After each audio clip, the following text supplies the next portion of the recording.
بسم اللہ الرحمن الرحیم۔ اللہ کے نام سے جو سراسر رحمت ہے، جس کی شفقت ابدی ہے۔ واللیل اذا یغشا والنہار اذا تجلی وما خلق الذکر والانثى ان سعیکم لشتی۔ رات گواہی دیتی ہے جب وہ چھا جائے، اور دن بھی جب وہ روشن ہو، اور نر و مادہ کی تخلیق بھی، کہ دنیا ہے تو قیامت بھی ہے، اور جو کچھ تم کر رہے ہو اس کے نتائج وہاں لازماً الگ الگ ہوں گے۔ فَأَمَّا مَنْ أَعْطَى وَاتَّقَى وَصَدَّقَ بِالْحُسْنَى فَسَنُيَسِّرُهُ لِلْيُسْرَى وَأَمَّا مَنْ بَخِلَ وَاسْتَغْنَى وَكَذَّبَ بِالْحُسْنَى فَسَنُيَسِّرُهُ لِلْعُسْرَى وَمَا يُغْنِي عَنْهُ مَالُهُ إِذَا تَرَدَّى۔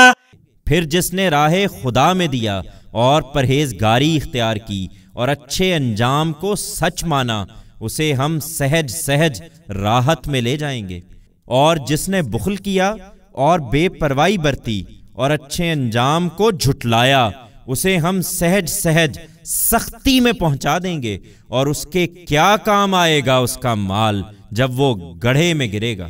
ان علینا للہدی وان لنا للآخرۃ والأولی فانذرتکم نارا تلظی۔ ہمارا کام سمجھانا تھا، اور حقیقت یہ ہے کہ دنیا بھی ہمارے ہی اختیار میں ہے اور آخرت بھی۔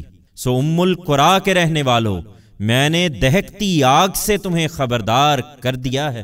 لا يصلاها الا الاشقى الذي كذب وتولى وسيجنبها الاتقى الذي يؤتي ماله يتزكى وما لأحد عنده من نعمة تجزى إلا ابتغاء وجه ربه الأعلى وَلَسَوْفَ يَرْضَى۔ اس میں تمہارا وہ سب سے بڑا بدبخت ہی پڑے گا جس نے جھٹلایا اور منہ پھیر لیا ہے، اور اس سے یقیناً دور رکھا جائے گا ہمارا پیغمبر، وہ انتہائی پرہیزگار جو اپنا مال اس لیے دیتا ہے کہ اسے تزکیہ حاصل ہو، اور جس کی کوئی عنایت بھی کسی پر اس لیے نہیں کہ اسے بدلہ ملے، بلکہ صرف اپنے خدائے برتر کی رضا جوئی کے لیے ہے۔ اور اب زیادہ دیر نہ ہوگی کہ اپنے پروردگار کی عنایتوں سے وہ نہال بھی ہو جائے گا۔